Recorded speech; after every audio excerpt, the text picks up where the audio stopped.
এদিকে আজ ফের সন্দেশখালীতে সিবিআই এবং জমি জমা সংক্রান্ত বিভিন্ন অভিযোগ মেল মারফত দায়ের হয়েছে।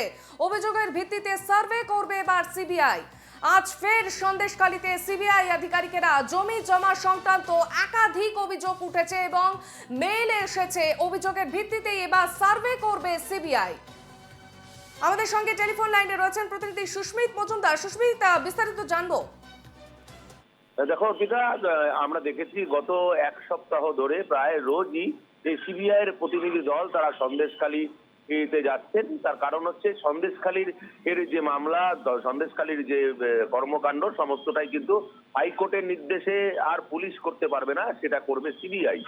সেই মর্মে সিবিআই পাবলিকলি একটি মেল আইডি বানিয়ে দেওয়া হয়েছে যে যাতে তারা তাদের সমস্ত ডকুমেন্ট মেল মারফত তারা যাতে নালিশ করতে পারে। মূলত সেই জায়গা জমি সংক্রান্ত যে সমস্ত বিষয় সেটা এবং নারী নির্যাতনের যে সমস্ত বিষয়গুলো উঠে এসেছিল সেই বিষয়গুলোতেও কিন্তু নালিশ তারা জানাতে পারবেন। সেই মর্মে আমরা দেখেছিলাম যে যেই সময় মেল আইডিটা তৈরি করা হয়েছিল তার প্রথম সপ্তাহে 256 খানা অভিযোগ জমা পড়েছিল এবং তার পরের সপ্তাহে জমা পড়েছিল প্রায় 170টা।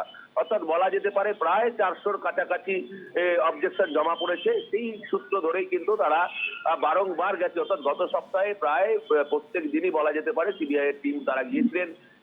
তারা সরজমিনে খতিয়ে দেখেছেন যেই জায়গা তাদের সন্দেহ হয়েছে তারা সেই জায়গাতে জিজ্ঞাসাবাদ করেছেন এবং কোনো ক্ষেত্রে উভয় পক্ষকেই, বাদী বিবাদী উভয় পক্ষকেই কিন্তু রিজার্ভ প্যালেসে ডেকে নিয়ে আসা হয়েছে এবং যেখানে তাদের উপস্থিতি দেখেছে ছিল না সেখানে কিন্তু নোটিশ লাগিয়ে দিয়ে আসা হয়েছে।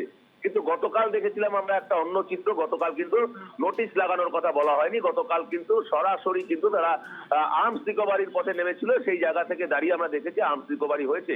কিন্তু আজ সকালবেলায় কিন্তু ভিন্ন চিত্র। আজ সকালবেলায় নিজাম প্যালেস থেকে 6টি দল বিভক্ত হয়ে তারা বেরিয়ে গিয়েছে। মূলত যেটা সূত্রের খবর জানা গিয়েছে জমি জমা সংক্রান্ত যে সমস্ত অভিযোগ দায়ের হয়েছে, মেল মারফত যে সমস্ত অভিযোগ দায়ের হয়েছে, সেই মেলেরই খতিয়ান অর্থাৎ সেই মেলের বিষয়ে কিন্তু তারা জানতে চাইছেন। তার কারণ আমরা দেখেছি প্রায় 400 পার করে গিয়েছে। ধন্যবাদ তোমায় সুস্মিত। আজ ফের সন্দেশখালীতে সিবিআই এবং ইতিমধ্যেই 6টি টিম সন্দেশখালীর উদ্দেশ্যে রওনা হয়েছে এবং মেল মারফত যে অভিযোগ এসেছে সেই সংক্রান্ত বিষয়ে জানতেই আজ সন্দেশখালীতে সিবিআই আধিকারিকেরা।